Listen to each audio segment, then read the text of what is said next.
thank everyone for taking the time out of your busy days to join us for another edition of Public Leadership Institute's online training series. This particular session is going to be about developing strategies to lift your narrative. And this one's going to be a little bit different than some of the other sessions that we do, because we're going to we spend a lot of time in these sessions talk about best practices on what to say and how to say and explain why. But in this session, episode, I guess, if you will, of our policy leadership series, we're going to talk about how do you take that and put it into action. I mean, it's great to be able to have the words to say it, but how do we actually change an environment in which other decisions are being made to make progress on what we're trying to accomplish? And so, in some sense, in some ways, we'll be talking about the abstract, but we really want to close in talking about very concrete, specific ideas. And so, we certainly hope that everyone joining us today can bring maybe some concrete examples of what works, or setting up a scenario where we can talk about some measurable ways to change the overall narrative around how that influences decision making, and whether that be elections, advocacy, or other types, other objectives that people have.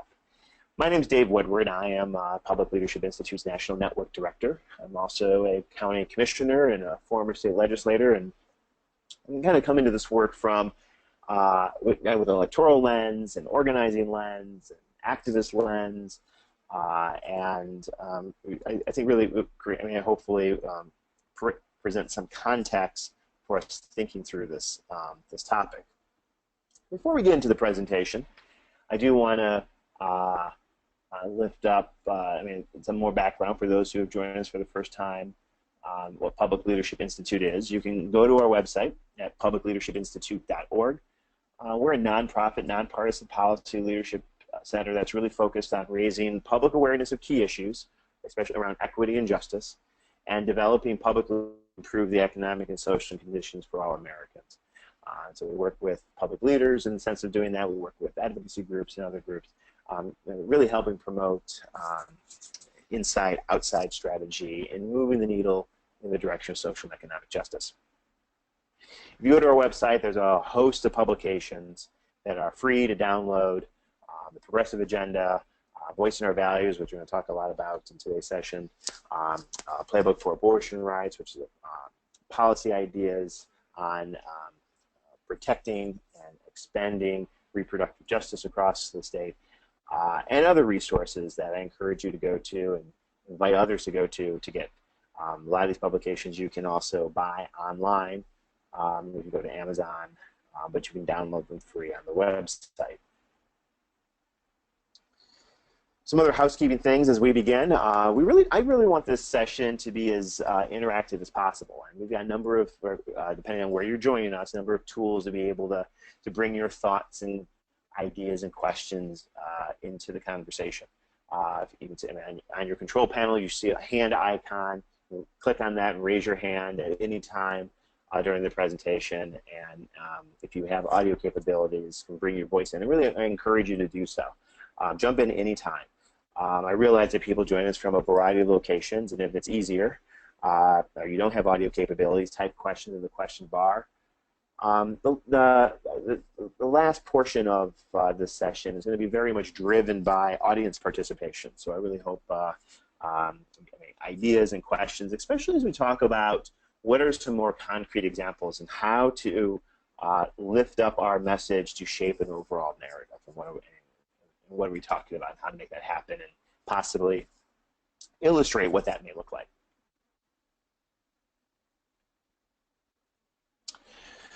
So today's topic, like I mentioned before, is about developing strategies to lift your narrative. And for those who have a deep communications message background, help me take this to a more advanced level for those who have limited experience in that space. Hopefully this becomes a primer from a strategy sense on how to actually do this. I think it's also maybe helpful that just given time, we don't have the ability to go into everything and all the tools and tactics that are available. I think as the conversation moves, we can definitely delve into the ones that make the most sense. But the purpose here is to really get at developing the strategy, not so much at the nuts and bolts and how to do all these things. We will talk about those, because I think it's important, but it's to work smartly and not necessarily harder to shape a broader public narrative that helps impact what we're trying to do, is what we're trying to accomplish this afternoon.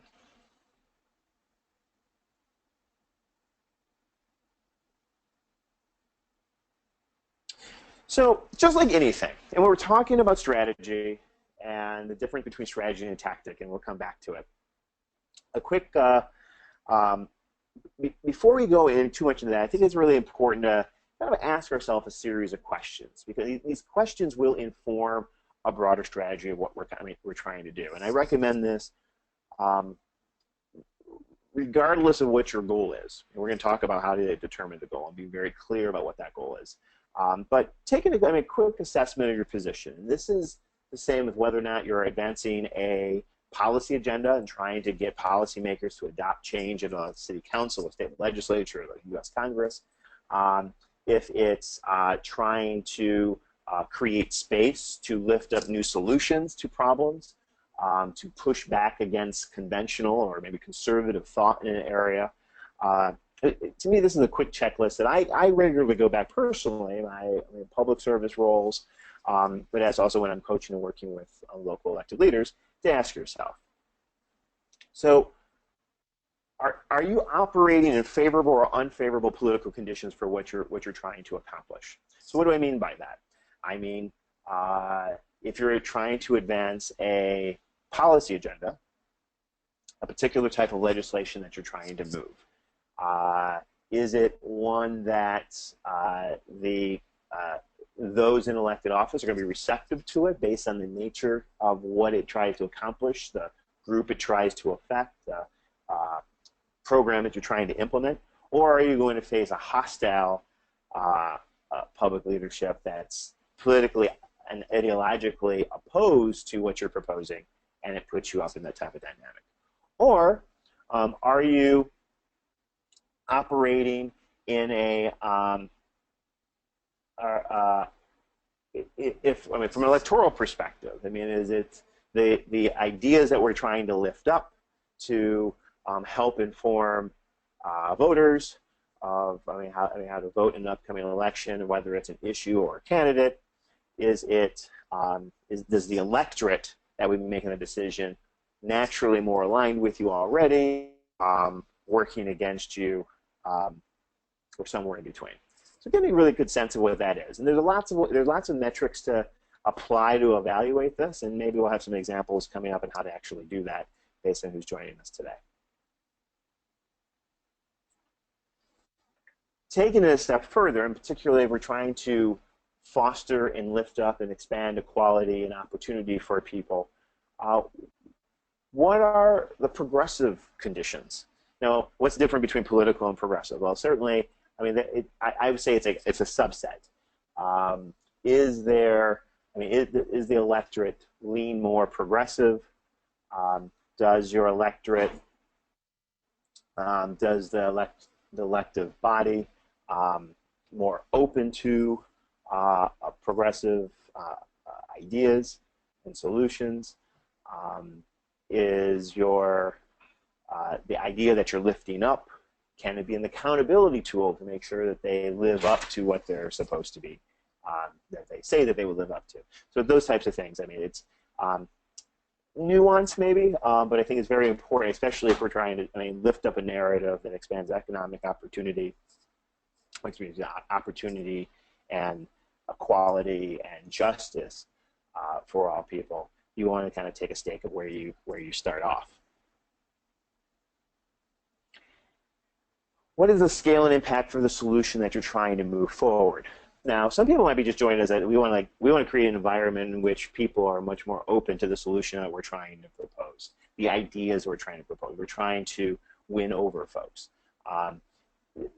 This question really speaks more to working with a specific issue that you're trying to lead, and making certain that it has cross appeal. And if it doesn't directly impact them, how do you, how can you present a narrative that positions the argument that it's in their best interest as well? Meeting people where they are, but presenting the solutions, the ideas, the things that we're fighting for can relate to them. And so it's really important to kind of look at scale of impact, because the more people that you engage is going to create enormous, it is directly proportional to the amplification or magnitude that you can lift and carry a message that ultimately will help inform a broader narrative that's lifted up. Is the issue that we're talking about engaging enough? Is there a way for different groups of people to intersect, relate, align, intersect with, to complement other work that's out there? Or are you operating in a much more siloed space? These are things that are going to create some barriers. The more narrow that is, it creates some barriers, but also creates some opportunities to seek out, identify, and build those intersecting, complementing opportunities. Is the message that we're trying to lift up, the narrative that we're trying to shape, an opportunity to further organize? Does it complement existing organizing? I want to be very careful that that none of the things that we're talking about should in any way co-opt other organizing that's happening.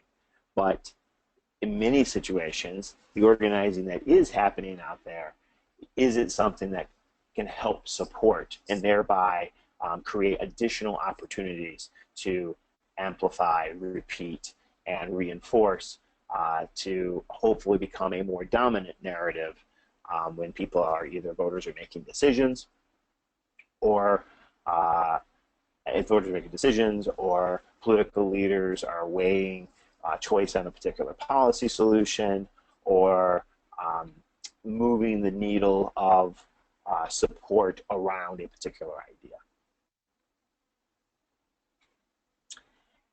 And is there institutional support? Now, why is this important now? I mean, and I add this here because we live in an age in which there clearly, across the political spectrum, there is a rise of populism that's challenging traditional institutional power structures, whether that be political parties, political leadership, ideas, etc., and who are seen as the leaders in those ideas. It's important in the sense that are we running? Are you running with wind to your back, or are you going to be challenging power structures altogether? And frankly, the challenge is going to be proportional. I think that there is an incredible opening right now for a populism in this country that that aligns with the progressive ideas that we're talking about of expanding equality and opportunity, justice for all people. If we can, align a lot of these, political organizations, candidates, organizations, advocacy groups, to be helping lift up a common shared narrative. And what is that? And what will it be over the next 4 months? And we look at a very what will prove to be a battle royale presidential election. But what keeps beyond that? And that's the important thing to point out over the course of looking long term, looking 2 years, 4 years, 10 years out, when we're trying to actually change things in our community. So these are all good questions to start assessing where are you right now, because it's going to inform your general strategy of not only lifting up a variety of messages, but how those messages all web together to create that broader narrative that hopefully, with enough support and focus, determination, and allocation of resources, can become that dominant narrative that either voters hold in their mind when casting vote for candidates that political leaders have to exist in when making decisions around public policy. So we're talking accountability, or even getting the idea brought to the table for discussion, or just like the general discourse of the public conversation around a lot of the problems and challenges that we as a nation and or as a community are facing, and how we go about addressing them. And then lastly, of course, and I'll talk about this a little bit more, right, what are the resources that are available to us to move the conversation to help support this? Are you completely operating exclusively on your voice? You're going to be limited to what you can do. There's still an enormous amount of things that you can do. But what resources do we have? Maybe it's starting, and where do we need to be in order to have maximum impact?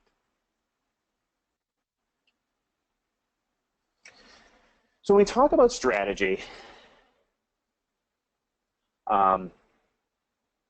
we're talking about a bunch of things. When we're talking about lifting up a narrative, what is that? And in many cases, they're short-term and long-term. And what a narrative can be used for. It shapes the policy that's adopted. It shapes, what's our strategy for shaping this long public narrative? Again, this aligns with a lot of the other type of leadership focus that we talk about: impact on political contests, defining the general political environment, creating opportunity for future things. What is that? It creates, frankly, an opportunity to organize, engage, and bring new people into a movement, to build a movement, assuming that you have leaders. One thing that we talk about, and how a narrative aligns to a lot of this, and then we're going to be talking about media, to some extent, to give some general framework. We know that in the communication space, in the message and media space, that it has a significant influence on policymakers, right? Policymakers speak to the world through the media. Media events occur and change the tone, and in some cases, media events in itself changes a narrative in which political leaders have to exist in, and therefore make decisions as a result as media events occur, or as more importantly as what media events become dominant in the public discourse. We know that it has obviously an influence with elections, and candidates out there spending a tremendous amount of resources trying to get a message out, engaging with the talking heads and others that's trying to quickly and simplify what that narrative is, and in some case create a more challenging environment or an easier environment to help support those efforts. Clear influence there. Creates an opportunity to organize the ideas that we're organizing for, events that we're organizing as a result of. I think in recent horrible tragedies in New Orleans, and Dallas, and Minnesota, and elsewhere, you've seen exactly a significant impact in how media has created a catalyst supporting some of that organizing that's happening as a result of the events that happen, and then get told and framed in a different way, the way that media covers it. But you should also realize that all these things are always intersecting with each other. And so when we talk about trying to develop a proactive strategy, developing a public narrative that helps support our work, whatever we're trying to do, we are often looking at inside in terms of the policy making space and how to change that, while actively engaging outside, realizing the interplay that all of these entities have on one another.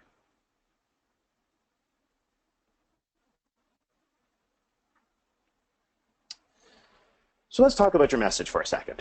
Now, we run a number of sessions, and so I'm not going to spend an enormous amount of time talking about a message, but I do want to distinguish between message and narrative. So, I mean, the narrative is the overarching, I mean, captures vision, captures where we want to be. It is often the culmination of a series of different messages, and in some cases, a series of different messages delivered through a variety of messengers. It's the overarching theme that we want to communicate. Now, it's not always easy. It's not always easy, especially in a media-led world that is trying to oversimplify in many cases. The amount of media stimulus that's occurring on an ongoing, regular basis, and the challenge to even cut through. So, what is the message that's getting actually delivered, and how do you sustain it in such a way that actually helps and supports the work that we are trying to accomplish? So, Voice in Our Values, the publication that, again, if you go to publicleadershipinstitute.org, the entire 160-page book can be downloaded. It breaks down a way to talk about a whole host of ideas ranging from budgets and taxes and climate change to gun violence, LGBT rights, reproductive health, voting, voting rights, immigration, government services. I mean, most issues have some way of being captured in there, and gives you a framework on how to talk about this. Now, there's been a tremendous amount of work that's been done to help assist how to say certain things. And this is different than spin. I mean, that's the other kind of distinguishing factor that I wanted to zero in on. We are trying to, practice, the best principles as laid out in the Voice in Our Values that gives you not only kind of a guide to the art of persuasion, but as a result of that, identifying that words do matter. Words trigger other reactions in people's minds because of confirmational bias, preconceived notions of opinions and ideas that people are already somewhat set in, and so you have to exist and react in that. And we have to do all at the same time while being strategic of trying to create this overarching theme that we're trying to present a way forward of how society should be, the way that we, that expanding opportunity, protecting and ensuring equality, and preserving freedom for all people. How do we do that? How do we make sure we lift up those values in such a way to again change the overall conversation? So it's a tremendous tool. If you don't have it, you can also get a hard copy through the Amazon. I think it's $10. It's a great place. And I'm not saying that all the answers are there, but I'd say that the answers, what is there is a culmination of a tremendous amount of research about where a persuadable audience, I want to underscore this, we're going to talk about like who are we going after, or a persuadable audience, words that address progressive solution issues through a progressive lens, how to advance them in a way that builds support, that moves people from an undecided position into your column. And we're talking about a very narrow group of people. But obviously, we're not going to be able to develop this overarching narrative unless we can lock down in good form really what our message is, and practice delivering that message and staying on message and repeating that message. And so I just again, develop, practice, repeat. Again, if you've gone to any political training, if you've gone to any message training, this is not a foreign, to you at all. But it's a discipline that even the best communicators and the best political organizers and the best political leaders and best thought leaders, if you will, could gain a lot of benefit from putting into practice. So let's think about communications, because your message intersected with the message of a lot of other people aligned with you. They come from maybe different places. maybe come to this work from a different perspective, collectively is going to build and shape that broader narrative. And it's important for you to have a sense of what that is. So, I mean, to check to make sure, are you aligned with it? Are you changing it? Are you challenging it? Are you undermining it?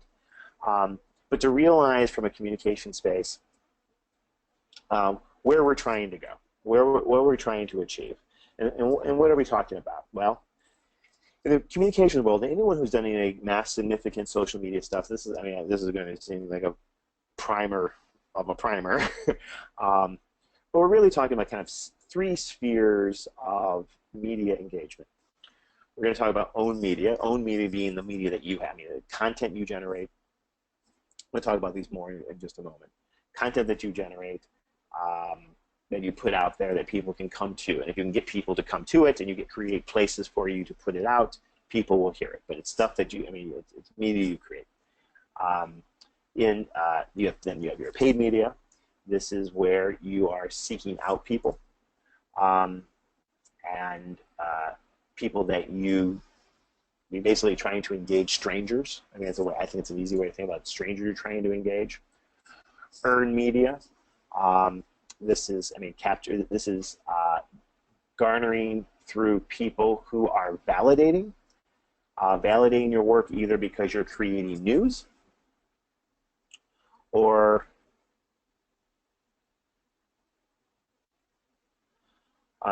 either you're generating news or you're sorry, I've got some questions here. Okay. That you don't necessarily have to pay for, but it's going to require a significant amount of investment. We're getting some requests for some more specific examples, and we'll do that. I promise in the next slide here.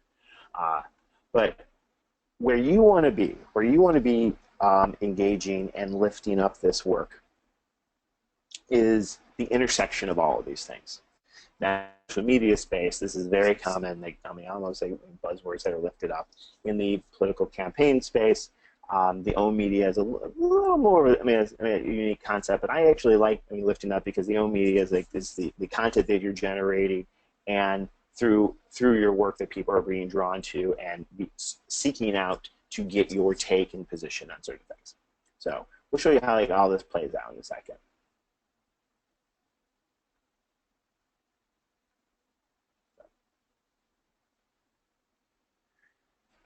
So what are we talking about owned media specifically? You have a website, you're generating content, you're putting it out into the world.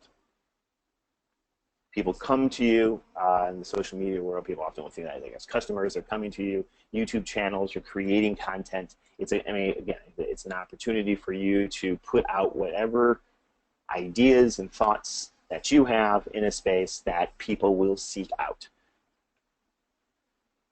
Online videos, blog sites, anything that's self-generated. Why this is distinct from earned media is because the only people that are going to come, the only people who are going to see this stuff are people who seek it out, have linked to it, have brought to it. You've established a profile of yourself that what you have to contribute is something that I want to listen to. It's one of the challenges in the entire media communication space that people are having, that people are self-selecting the news and information that they get. So as this area continues to grow, and it will grow, and can you intersect with other people's websites and other YouTube channels and online, other social media platforms that exist out there? Absolutely. You definitely can play a role with that, and it's going to continue to grow because people are going to continue to self-select the media and communication resources that they want, that in many cases is influenced by their confirmational bias, right? What confirmational bias is, this idea that there's humans are wired to believe what they already think they know. And they look for evidence in the world to further confirm what they already think.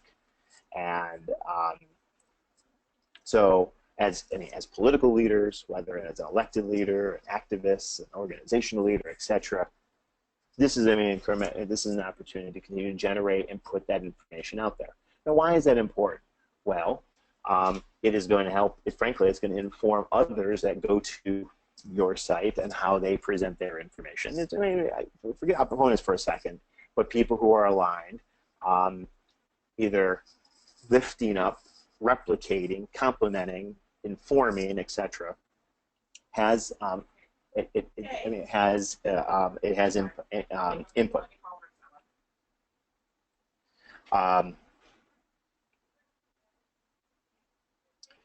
Paid media, well, pretty self-explanatory. This is the type of media that we'd be engaging in to push our message out to others. Think about pushing your message out to strangers. You might be able to target who you're talking to, but these are folks who are not necessarily already engaged with you, people who aren't necessarily seeking out your content in the sense of like the message, what you're selling, etc. So all the social media advertising that's out there, relatively cheap, but there's so much out there. Getting enough to get penetration is not always easy. Broadcast, buying TV commercials on broadcast media, cable media, broadcast very expensive, cable much more affordable, but your reach is much more limited. Radio, people still listen to the radio. Newspapers, newspaper ads, so like buying space in newspapers, buying space in publications that to put out your ideas in a way, as well as direct mail. So these are, all these things that, let's think for a second that we're talking about a political campaign, a candidate running for office would look at, develop their strategy of who they want to engage, who they want to target, who they want to, who's persuadable and who's base, and work both of those angles to a maximum efficiency. The rule of thumb when we talk about paid media is you want to spend enough to be able to get a saturation in the market that you're trying to get, of the target audience you're trying to get to. So what does that mean? Well, sprinkling a little in all of these is not going to be effective. You're going to want to reach the, you're going to want to go in deep enough in the areas that you can get a level of saturation before you move to others. Now, there is one caveat to all of that. Depending on what you're doing and what you're, again, this comes back to goal and what the long-term purpose is. For a political campaign, it definitely, I would say it's a hard rule.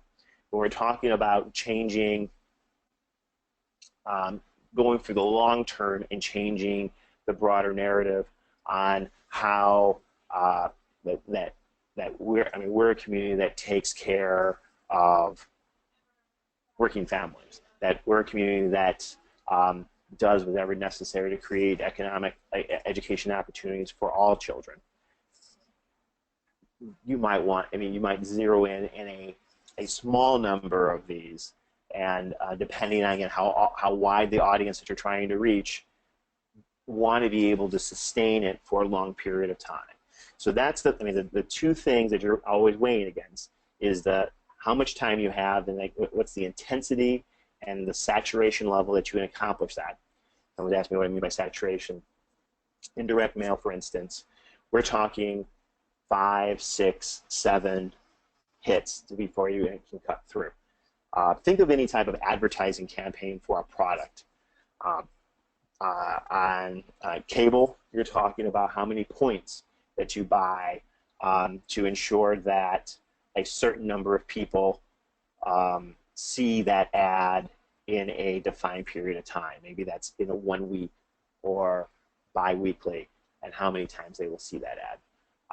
Social media advertising, we're talking about how many clicks, and not just impressions that pop up on people's screens, but how many, maybe how much, what's the level of engagement to draw them in to help convert strangers into customers, if you will, with people who are choosing to want to continue to receive the information that you're putting out there.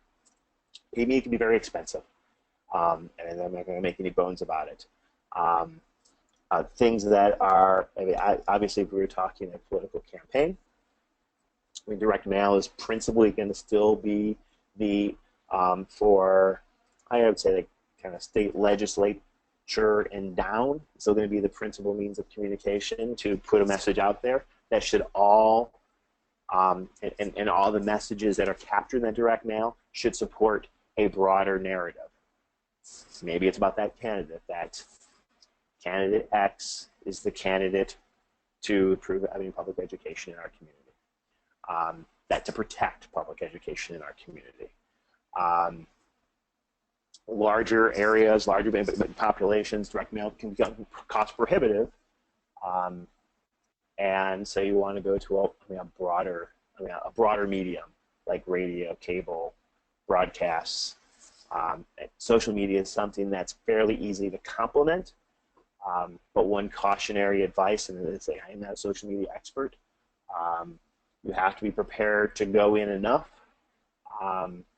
and you need to have a very clear strategy of what are you seeking to do, and there are experts all over the place that can tell you how best to use those resources, but you need to come in with a dedicated resources, and I would say, and it's got to be at a level that creates some level, a level of saturation that can help further complement what you're trying to do. And then earned media, again, this is the stuff that comes through a variety of ways, whether it's validation about what you're doing, what you're saying, reaction to what news of the day is, the topic. It's the stage, if you will, in which you get to make your case. And if it's newsworthy, you might be able to make the 11 o'clock news. Cable, newspapers, publications, online, radio, again, the whole news outlet space. But like I said earlier, that people are increasingly going to news outlets that just confirms what they already believe. And so if persuasion is part of the overall strategy that you're employing that you're using to advocate a certain policy solution and things like that, it becomes harder to do that. Maybe it's a ballot initiative to raise minimum wage. Earned media can be, and I speak to a number of examples in which it's been tremendously popular. I'll give it as an example. The Fight for 15. And it's amazing. 2 years, 3 years ago, the Fight for 15, the dominant talking heads and everything said, that's absolutely crazy, that's delusional. But what did it do? It actually created an opportunity to organize people, particularly fast food workers, but many minimum wage workers around the country, to continue to hit the drumbeat around this idea that no one should work full time and still be living in poverty. Lifted up come 2 years, not only is it baked into a platform of a major political party in this country, it is actually getting adopted in areas around this country. It is pulling, it is making the $10 minimum wage proposal seem almost lackluster, making it seem even more popular than the $10 minimum wage was just a couple years ago. It's an example of sometimes staking claim at a far enough goalpost helps pull people in a direction that makes, I hesitate saying compromise, but makes support for moving in that direction in a measured way politically reasonable and politically popular. And we see that. We see it as an issue that's lifted up that already enjoys 65, 75 to upwards of 85% approval before you get into the details and things. And it is something that, again, candidates, advocacy organizations, labor, other allied organizations can collectively lift up. When events occur, a campaign to raise the minimum wage is starting, newsworthy, and you can saturate, and you can get a significant cover in your media. The reason I'm talking about it, I can speak from a personal example of a minimum wage campaign that I was involved in, based in Michigan, in which in a 5-6 month period of time, we were able to generate upwards of $1 million worth of media attention around ballot initiative proposal that ultimately resulted in the legislature taking action to raise the minimum wage, not as high as we were advocating for, but done so in an environment, in a political climate that had opponents, a conservative state house and state senate and governor. In fact, the only time in which you had Republican-controlled legislature and governor pass a minimum wage hike of a sizable level, and was able to. I mean, that was accomplished exclusively because of the number of factors. The media, the earned media, helped rise up and really move the public support in a way that brought it beyond a tipping point that there would probably be political consequences otherwise.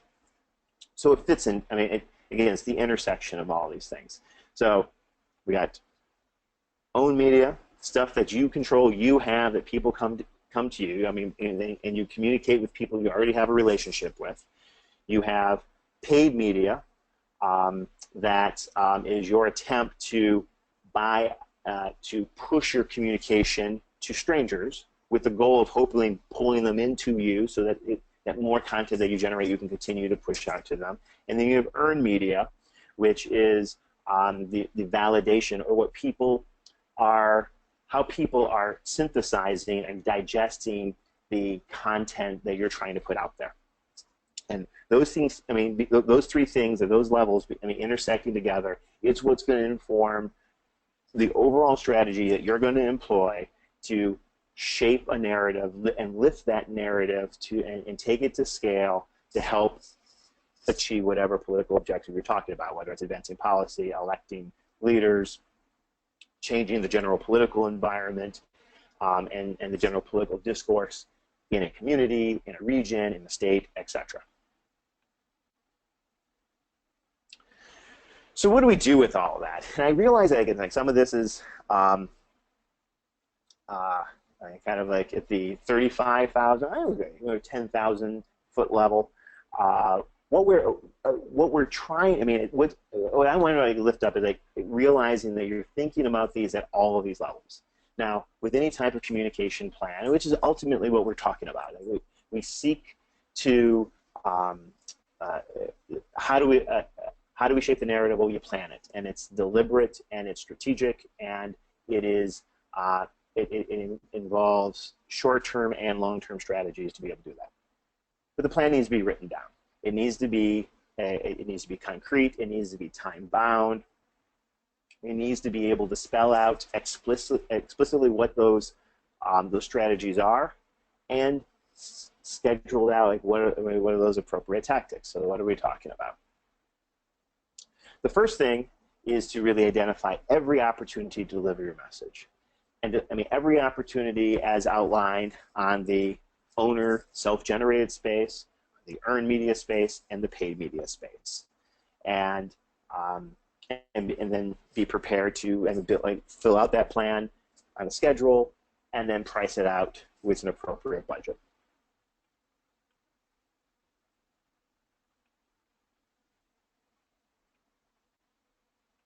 Oops. As we're going through developing this, lifting up a message and pushing through a communication plan, we want to talk about this. I mean, this gets back down to the goals that we're trying to accomplish. I think it's really important, and this is the challenge that working with progressive champions, whether they're candidates, elected officials, activists, organizational leaders, etc. What are we trying to do? And being very clear about what that goal is, and really defining what that goal is. Persuading, you want to persuade the persuadable and motivate the motivatable. There isn't a lot of, from what we're talking about educating the masses. Now, here's the reason why.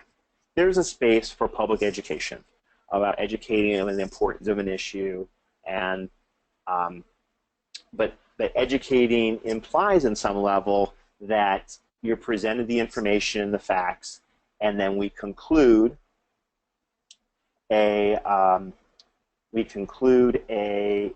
logical. I mean, we make a logical conclusion as a result of it. Well, that doesn't happen. We know that doesn't happen in voting patterns. We know that. I mean, humans are moved much more by emotional reaction. They are from logical reaction, and that's frustrating. But it's something that we need to take stake in. And then our goal, as someone who's as political leaders trying to shape that broader public narrative, is to realize what we're doing, when we're doing it, and being answer why we're doing what we're doing in the moment. So you're persuading a persuadable audience, which is a much more narrow audience than people realize. I mean, that you still have an overwhelming majority of people, even in an age in which people are dismissing party. There's an ideological bent to people that they are either largely conservative or largely more liberal. And those groups don't move considerably from that position, that leaving this 20, 25%, 30% at max that really falls in this persuadable space. Well, who are those folks? They generally seem to, they're often the same group of people. Sometimes there's some shift, but depending on the topic, the issue, the environment, the locality, and those types of factors. Being very clear to define who that is, what that group is. And when you're trying to engage that group, you are trying to actively engage in persuading them to move them from a neutral position in support of you. Similarly, in order to win, you've got to be able to hold and further motivate your base, the group that's already aligned with you. In this case, your liberal constituency, your more progressive constituency, to lift up and support. And the balancing act is to be aware of the language they use, because language matters. You don't want to you want to use language that's effective at persuading those who need persuading, while at the same time motivating those who are with you to move into further state of action, so that you build ultimately the collective majority to make this happen. So someone gave me a response to, like, is there a way to illustrate that? And I was hoping that through words I was illustrating, but again, from a spectrum of people, you've got your liberal base, you've got your conservative base, and then you have this middle space. And I would argue that number is probably closer to 15% of the total electorate, of total people. But sure, we'll go to even 30%. Like, this is a group that we want to persuade. This group collectively is, as it relates to elections, they are late deciders in choosing a candidate and deciding issues. They are generally low information. I would say low information people, low information voters, in the sense that they're a lot less engaged than a more engaged constituency, whether on the right or the left. And so it's a frustrating group because, again, if logic was the piece, progressives wouldn't have. Progressives would control a lot more legislative chambers around the country. It's not logical. It is that voters haven't been buying what's been sold, and largely from an emotional position, and largely from a position of not effectively persuading that persuadable space enough to be able to get enough that when added with your base constituency, you win elections, you win on issues, you put you shape an environment that puts the fear of political consequence on policy decisions to do the right thing. Plain and simple. Now, the other thing is I don't want to, getting some feedback here about, well, what about growing the base? What about how do we need this persuadable space? What if we just engage more people who are already aligned with what we think and motivate them to action? And I say the answer is yes, that's great. It is incredibly hard, and I think the left and the progressive community has fallen short of creating that ongoing engagement and frankly developing the line of communication to support and sustain that. Because in time, hopefully, yes. A progressive dominant narrative will exist. Across this country, but it's only going to happen if we we grow the base, engage the base, and lift up the base beyond the 4 weeks before an election cycle. So I think that's a very good point, and I'm not going to necessarily be making the case for one or the other. What I'm going to be making the case for is as we talk about shaping a broad narrative, it has to be one that does motivates your supporters while also effectively persuading the persuadable people that are necessary to get you to, well, I guess like first hurdle, critical mass, which is not necessarily a majority, and we know that. Critical mass is around the 40% mark. And then ideally to the majority position that helps impact elections and maximizes its influence in other political decision making. Any other questions here? I got a question about, is there a specific example of a communication plan? I feel that I want to be clear that I don't have a direct example. I can continue to lift up examples of communication plan, but a written communication plan, I'd be happy to circle back and actually pull some of it. One of the problems with a lot of these organizations that people are a little more close-fisted on sharing their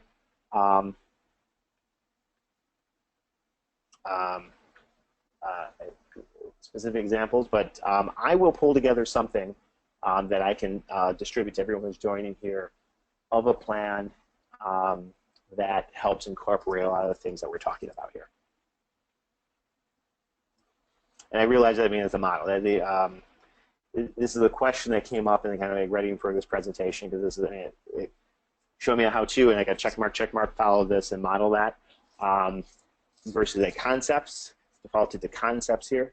But I will work to find a plan that can be distributed to everyone here so that people can put it into practice. Maybe we'll have a follow-up to go through that. The other thing that's related to, from a plan perspective, it's one thing to develop your message. The other thing, and then make sure that message is helping support this broader ongoing narrative that you want to help support and strengthen. You want to train people to deliver that message. So it can't just be you, and we know that. But as a movement, we are, and why actually Public Leadership Institute spends so much time in the messaging space is that we realize giving more and more people the tools to be able to become effective messengers one of our theories of change of empowering more people to do this well. So it goes without saying that all of your activists be trained in how to be able to do this. And there's best practice messaging that voicing our values work.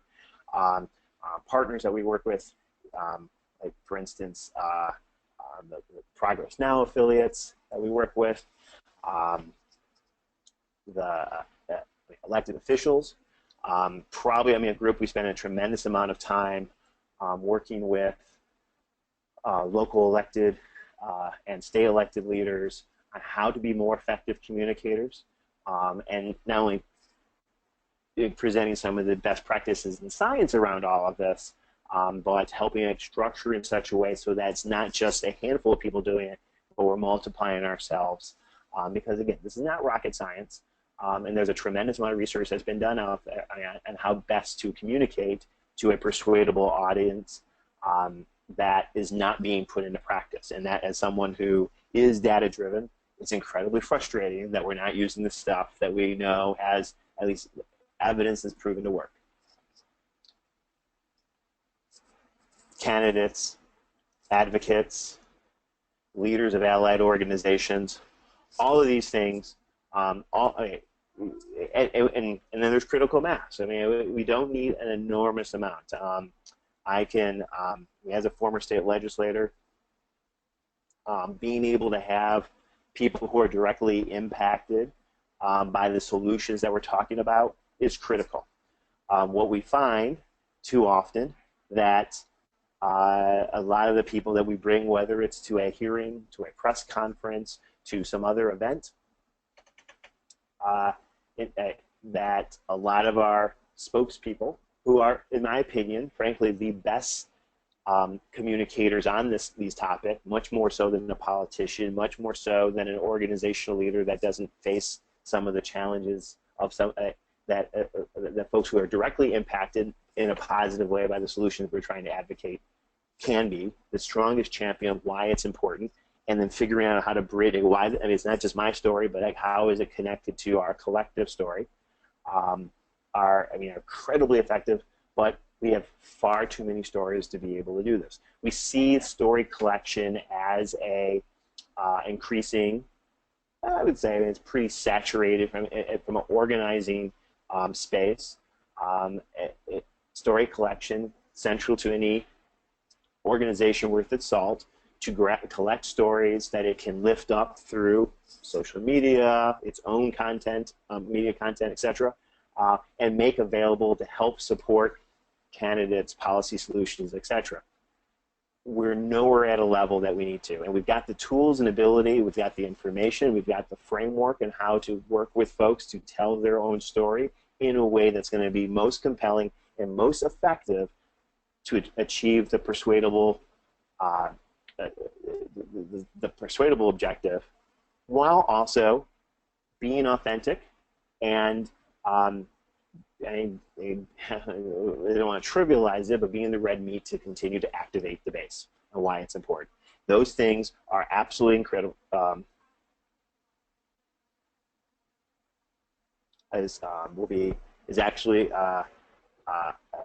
Is important, and organizations and individual leaders, we need to get much better at training our people, our members, our colleagues on how to be more effective in doing this. And the Voice and Our Values Manual is a tool, and there are other tools that are out there.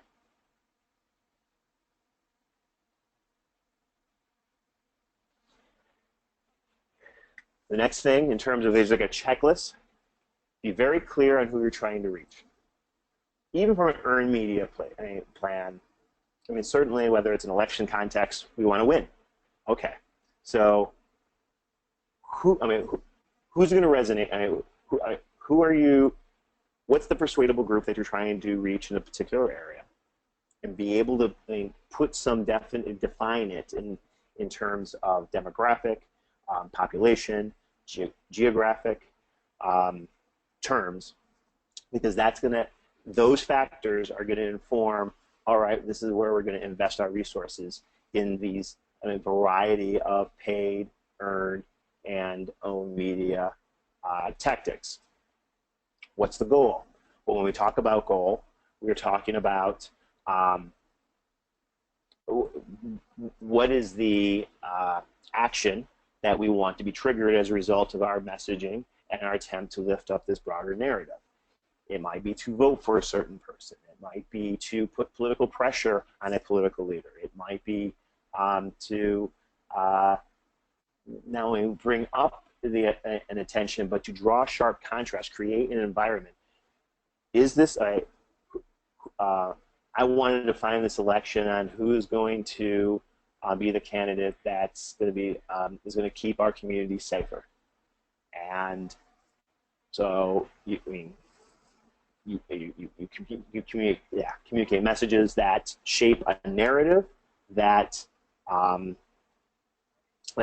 clearly drives contrast between kind of two worldviews, It might help shape an individual candidate. It might shape a whole set of elections. Presidential elections are notorious for trying to shape the question in voters' mind on the day of election: who's better for me to do X, Y, and Z, whatever it is, and where that candidate is the answer to that question. And they will spend, well, in this cycle, probably top well over $1 billion trying to shape that question. And that's another, again, that's another way of thinking about what the overarching narrative that these candidates are helping trying to create, as well as all the other people who are playing in the sandbox at the same time. Who else can we reach with the same message? So some of this stuff is, I mean, it's important to realize that we don't want to be too narrow, that we are missing an opportunity to engage base supporters, people who are already aligned with us, to try to get them activated, trying to move them up, whether it's a leadership ladder from a passive involvement to active involvement, or taking greater actions to that increases their engagement in a political campaign, an issue campaign, a legislative campaign, advocacy campaign, etc. Being thoughtful, so not being myopic in the sense of, like, we're just zeroing on this group and we're ignoring everything else. What is, are there efficiencies that can be built into it? And this is what, I mean, what your plan would, I mean, be doing. Like, let's say, for instance, you are pushing a, you're trying to create an environment that calls to usher in paid sick time, paid family medical leave, better workplace, work-life balance, family-friendly economic policies. It gives you a whole range of things to be to talk about. There are a number of groups playing in the space already, trying to lift it up. It's already incorporated in some of the national political leaders who are trying to ask people to vote for them. It is, so using this as an example, let's say we are trying to build support for a kind of a legislative solution. Let's say we've got one favorable legislative chamber and one unfavorable. Well, in the favorable, get momentum, build excitement, show that there is public support for this. So you're ginning up that, I mean, you're trying to excite the base, lift up stories, why it's important, all those types of things that not only motivate but compel that body to take action in the affirmative and move it forward. And once it's moving through the legislative process, you might be trying to identify specific targets. Maybe there's certain legislators in the Senate that are on the fence about this, that they're not, I mean, there's a group that's going to be adamantly opposed and a group adamantly in support of, well, you want to turn up the heat on those that are on the fence and give a very compelling message of why this needs to be done, and focus your communication to voters in that district, voters that they're going to have to face, whether that they support and they don't. So I'm trying to use that as an example in lieu of a written campaign plan to be able to illustrate that. But you can narrow who are the deciding voters in that particular election. You could get a good snapshot of who they are. You could purchase, you can make handmade video of people directly impacted, who would be positively impacted, and put them up on social media and pushing that out. You could call a media press conference in their particular district to draw attention to it. To the degree and intensity that we can get, get enough people taking action to call for action on this, will potentially put that particular decision maker in an accountability space that they either go along with the plan or they risk the retribution or them voting for someone else in another coming election. So Those same type of messages are easy to replicate. I mean, you identify one, you can do it in multiple areas, and based on your purse, the resources you have to advance this, you can play in 10, maybe only 4 Senate areas to make it a dominant issue in an election cycle, but never looking at it just as an episodic event, that it builds and helps support something that's happening more long term, plugging into the national presidential dialogue, plugging into incorporating other voices and using local media and other things to lift up the importance of the issue, et cetera, et cetera, et cetera. And then we get to the repeat, lifting up a similar message through a variety of mediums that are available to us on the owned, earned, and paid media platforms.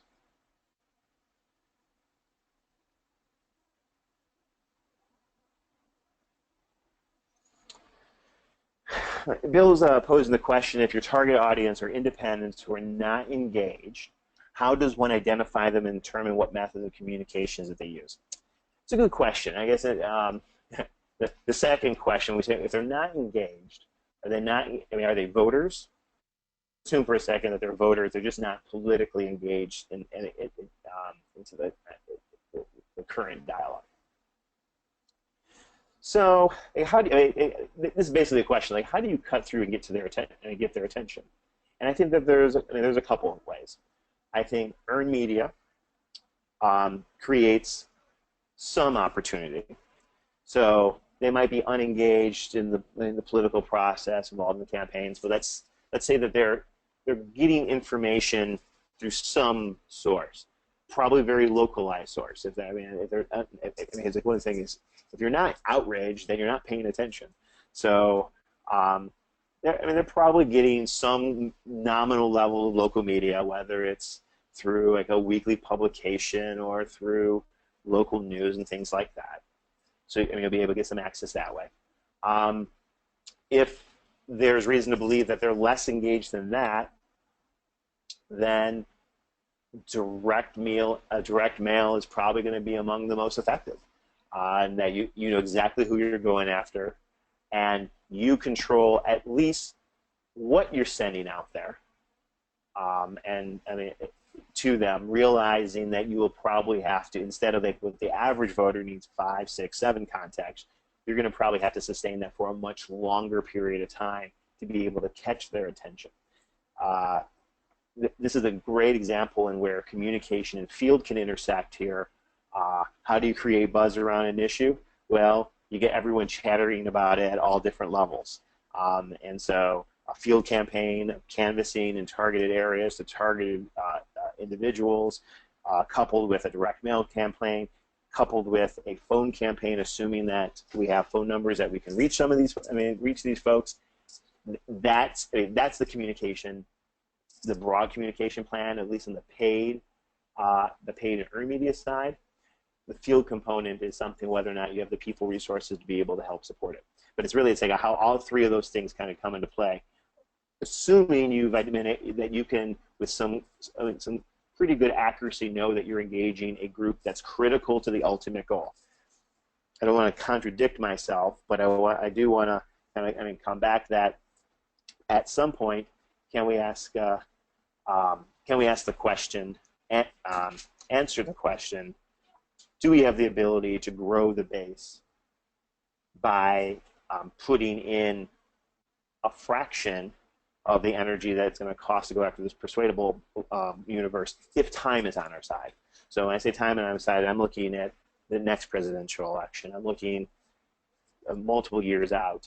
If I, instead of like spending, and I'm just going to pull a number out of the area, if I'm going to spend $100,000 going after a group of voters in a 3-4 county region right now, what if I spent $30,000 every single year engaging a group of people who I already know is aligned with me, and I just got to convince them the importance of being more civically engaged in voting, etc., and sustaining communication with that group for a longer period of time? Do I need enough of that persuadable audience? And so don't want to contradict what I said earlier about the persuade the persuadable and motivate the motivatable, motivate the base. But this is where like the science and art aspects of this collide. And then we want to be smart about it. We want to, I mean, there's a short-term lens and there's a long-term lens, and how best to achieve that. I mean, the last thing about when we talk about defining our audience, we're talking about what does success look like, and how do we measure success? Success, in some ways, is about moving people. That we move public opinion on a particular set of issues. That's one way, and it's fairly easy to test. I mean, we could do some very simple, low-budget polling to be able to say, okay, this is where we are today, and this is where we are now. We have moved the needle, either as a direct result of our work, or at least part of the aggregate work of whatever we're doing individually, and then what others around us are doing. If success is only that we win, we're going to be left, unfortunately, very disappointed, because this is hard work, and it takes time, and we're operating in an environment in which people already have preconceived notions, and in some cases, we are trying to change minds. I say moreover, we're trying to activate people to move in their best interests, and they're not leading with their heads. They're leading with their hearts, and they're leading with their guts. So I generally think that, I mean, when we're talking about these communication plans, success looks at frequency of contact, some level of assurance that our target audience is getting our message, and we have some way of measuring that. Success looks like that we're moving the needle. We're moving them. Not only are we moving them in terms of awareness of what we're trying to talk about, but we're moving and not just support that yes I support that, no I don't support that. We're moving intensity, because intensity is what moves it. The NRA, the National Rifle Association, maintains a stranglehold on preventing any type of gun safety legislation moving forward in Congress, and frankly at most state legislative chambers, because of a very small number of people who are with a very high intensity of fighting any type of common sense rule that would make communities more safe. Just people, hyper intensity and organized, I think it offers a lesson of, I mean, if you get intensity to a certain point, and you get enough people with that level of intensity, you can actually you can channel it to move political leaders to act, and help, in some cases, inform a political environment that helps certain people be elected, and kind of general public sentiment to be informed. I got a question about what I mean by low-cost polling, and this is a great question. So, for instance, I'm speaking of IVR polling, interactive voice recording polling. They're automated calls that are interactive, that people interact in the survey based with keypad, and that they can vote accordingly. Now, this is not going to be the 600 sample live phone call, 25% cell phone, 3.5% margin of error type poll. That will cost you $25,000, $35,000, $40,000.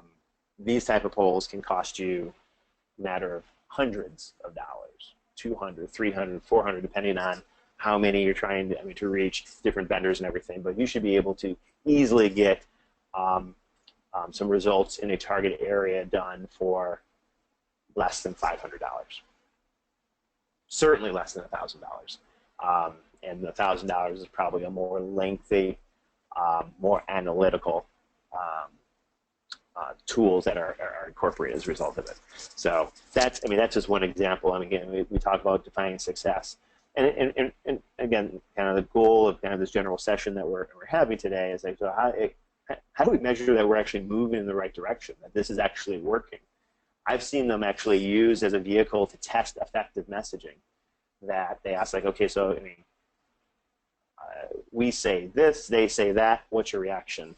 And then another sample, we say this, they say that, what's your reaction? And then you've got two equitable samples, and you compare the results, and you get some clear idea. You have a 10-point swing that one message resonates more with this defined group of people.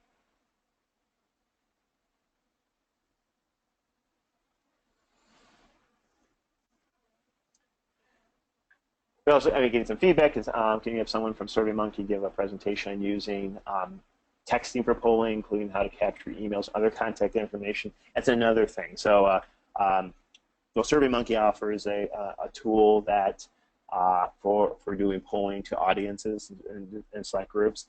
I'd also say that Google surveys. I mentioned the minimum wage campaign that I was involved in a little earlier, a few years back, and I believe it was under $600, we commissioned a poll with Google to test the popularity of minimum wage in Michigan. I think it was 4 questions, and that what basically it does, it identifies news source information. I mean, Google has been tracking all our activities, what we watch, what we look like. They can build a likely voter universe. They can screen out some groups. Nate Silver, I mean, people know, one of the leading pollsters in the country, rated it as one of the most effective tools in the 2012 presidential election. And we did that survey, showed huge public support. We generated off that probably $100,000, well, maybe less than that, $50,000 worth of earned media communicating that poll to the state. And I basically effectively used my birthday money that my wife and I agreed to spend, allow each other to spend on ourselves on our birthday, and I bought a poll.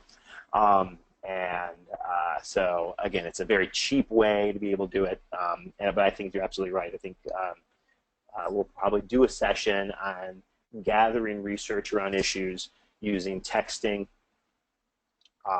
automated phones, and maybe Google survey. We can do that in the coming weeks. Great idea.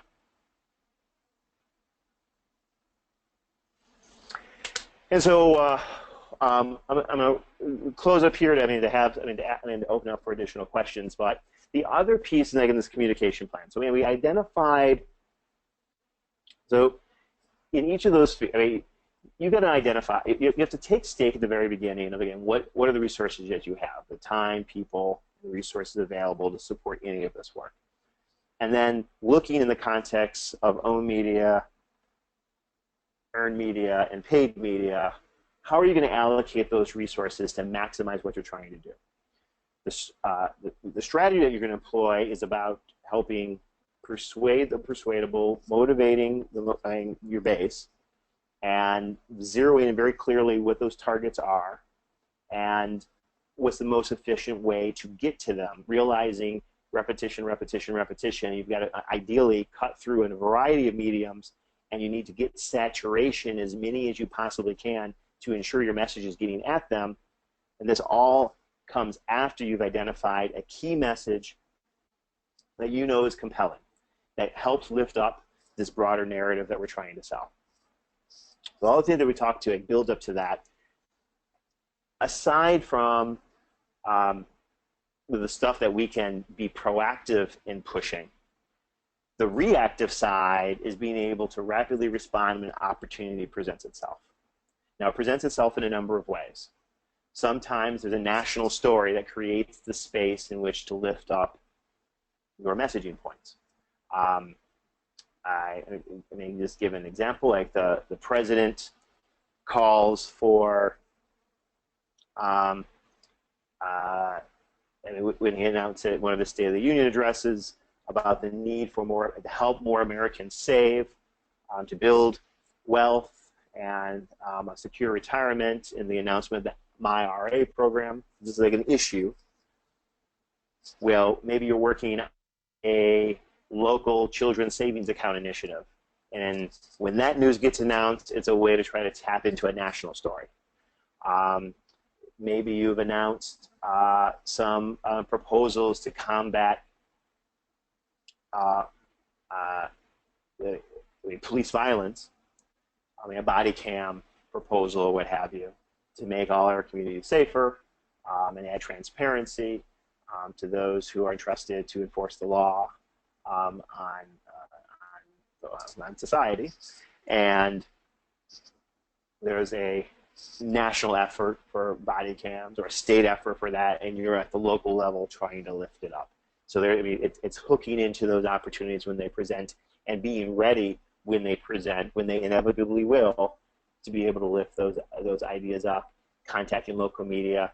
Media in general loves to find local connections to national stories, and so the more that you can help identify, you can anticipate when they're happening, you can ready for it, and then you can jump at the opportunity, and then potentially you become a local contact for a future national story that will help fuel that. It takes an enormous amount of work. The earned media stuff takes an enormous amount of work and time, and it might not pay dividends off for a long period of time. So you've got to be willing to have the ability and be willing to wait a long time to get the net benefits from it. That being said, when events occur that media is looking for a response to something, and someone said something, action was taken, legislative action is happening in the Capitol to preempt what you're trying to do, having the mechanisms in place to quickly respond and take action is going to make you position yourself to be a resource that media outlets turn to give a local perspective, a different perspective. Realizing that in media, if it bleeds, it leads. Conflict, controversy, scandal, those are all things, things that have very sharp contrast are the things that media likes to cover. And to the extent that you can anticipate where what you're proposing kind of fits into that mindset is where you need to be readied and actively seeking opportunities to put things out there. My experience, and this, like I said, to working with the media, you're not going to get invited every time you ask to be invited. But if you are persistent, they will give you, at some point, the easier that you can help them do their job, getting the, quote, other side of the story, the more frequently they're going to contact you, and they will keep contacting you. And once you've been contacted once, then you got back to them quickly to help them do their job, you become a resource that they go to when future things happen. So this is, the rapid response is as much about developing a relationship with those covering media, whether that's a local reporter, which is, I'll tell you, is overworked and asked to do a tremendous amount of work and without a lot of support, resources, or pay, or local television, the same thing, that they've got story quotas and they're generating and moving fast, and if you miss the hour, they've moved on to something else, and so you don't have the opportunity. I want to make sure we lift up, and this is the final component. Once you've got the other stuff in place, how do you bring, how are you organized to respond to take advantage of opportunities when they present, complementary way, or as a kind of a contrasting way that will ultimately help, again, further define the narrative that you're ultimately trying to build, to help an individual voter, again, make decisions based on the contrast, by the emotional appeal, by the merit of the argument by itself. So I'm going to stop. There have been some questions coming in, and like I said, I'm going to go to work, and in the next couple of days, everyone who's joined this session, I will find from someone. I've got. I still have some friends out there. Someone who'd be happy to share a real communication plan. And on the chance that I can't do that, I will drag one of them or a few of them to talk through how they developed one if they're not willing to let me circulate one of their existing ones. So we'll be able to continue this conversation. But I hope that it is helpful in the context of the methodology to start the things to be thinking through, the things that you want to be able to cover, and how to put the best practice messaging work into action to help achieve the goals that you're seeking out to do.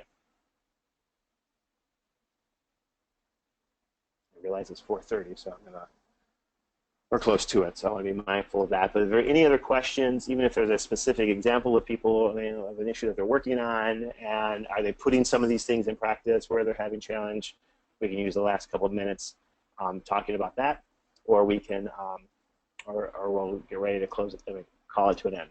But I want to thank everyone for joining us this afternoon. I know some people are going to be signing off, and so please join us for future Voicing Our Values webinars, and put some of this in practice. I mean, we'd love to work with you on helping shape this, so feel free to reach out to Public Leadership Institute if you have interest in reviewing a communication plan or giving input to a communication plan. We're a resource that are happy to do so.